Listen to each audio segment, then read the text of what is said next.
I'm here in Aden right now covering what's left of Hurricane Dorian. As you can see, there's no rain right now at the moment, but we're expecting some bands to come through. You can see the wind just blowing the trees, lots and lots of wind. I don't know actually if you can see it or tell from the video, but I'm gonna go ahead and interview. Right now I have Byron Cox with me, who was in Emerald Isle yesterday for when the reported tornado touchdown.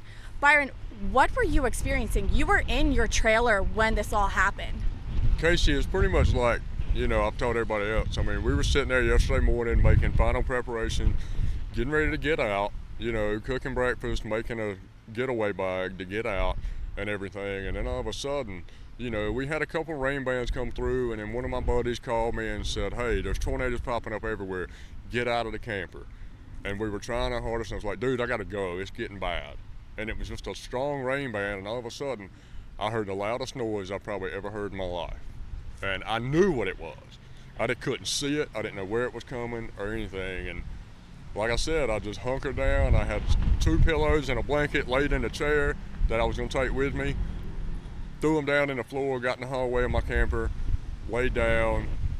Camper shook, rocked harder than I've ever felt it rock, because I stayed in there when Matthew come through here. And it rocked a little bit, but yesterday it rocked harder, and it was like, after it rocked a couple times, it was more or less a lot of shaking. I mean, just shaking like I've never experienced before.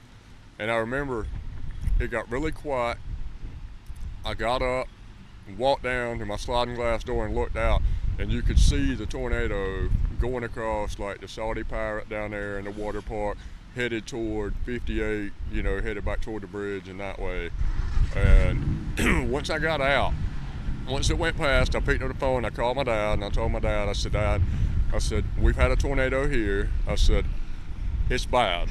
I said, I can see your camper is messed up. So many of them are disastrous. I said, come get me. So that was at like 9:10, 9:15 yesterday morning when I called Dad, and him and my brother and my uncle come and helped me pack up, along with some other friends down there, helped me pack up. And while we were there, we tried to salvage as much stuff we could out of my parents' place, and a lot of people were in the park trying to save as much stuff as they could. But, it's bad. A lot of people down there, a lot of good friends of mine in the park lost everything. Whatever they didn't take with them, they lost. I mean, it's absolutely devastating where we were at. We hear about this every day in the news, and it's kind of surreal experiencing it right up front. What was it like while you were in the trailer? You were feeling it shaking, and then all of a sudden you stepped out front, you said, and a trailer flipped in front of your eyes. Honestly and truly, Casey, it's like I told my parents. And when I saw my dad yesterday, I just wrapped my arms around him, and I was like, I literally thought the camper was fixing to flip up, and I was gonna be in it, and I thought I was dead. I've never been in anything like that where I literally felt like, yes, you're gonna die. And that's what I felt like. It was shaking so bad, the noise, I didn't know where it was. I knew it was close. And it missed my house by 50 to 75 foot yesterday. Have you spoken with any of your neighbors about the destruction? I talked to the people that were there yesterday, just the locals. My phone was ringing off the hook because people knew I was there yesterday. People that come down on the weekends, kind of like my parents and all that stuff. And finally I had to tell my mom, I was like, Mom, put something on Facebook, tell people I'm occupied. Don't call me, I'll respond to them later on. We've got so much going on down here. I'm trying to get out because we knew the worst part of Dorian was still yet to come. So it was very scary.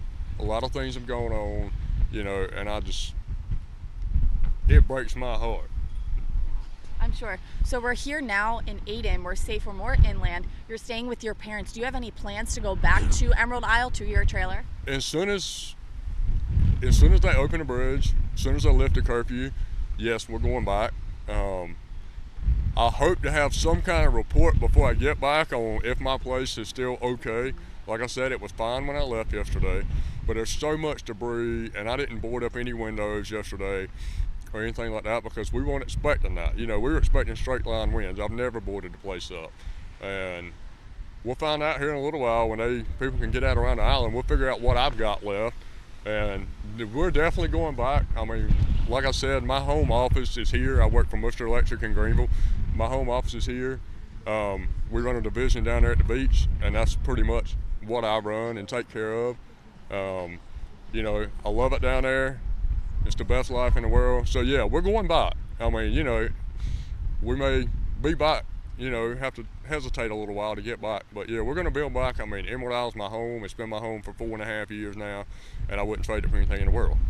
So when we were speaking earlier, you said you stuck it out for the other hurricanes. So now that this one kind of came through and you experienced the water spout and the tornado.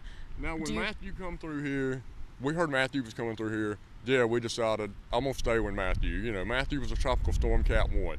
You know, when I heard Florence was coming last year, no, we come down, my parents come down, my boss come, you know, I had so many people come down, and we packed everything up out of that camper last year, and we moved it all here, back to my parents' place, put it in an enclosed trailer, moved it back here. I stayed here 3 or 4 days. When they opened the bridge back up, I got a report, your place is fine. My place was untouched last year, unhurt. Yeah. So I'm hoping and praying right now that it's still the same way, but who knows at this point in time. All right, we're hoping for the best, for the least amount of destruction for you. But it is also extremely important to remember, don't let your guard down. Just because you see the sun peeping out a little bit here and it's a little windy, there's not too much rain, don't let your guard down, because at any moment, anything could happen. So reporting in Aden, Kelsey O'Donnell, back to you.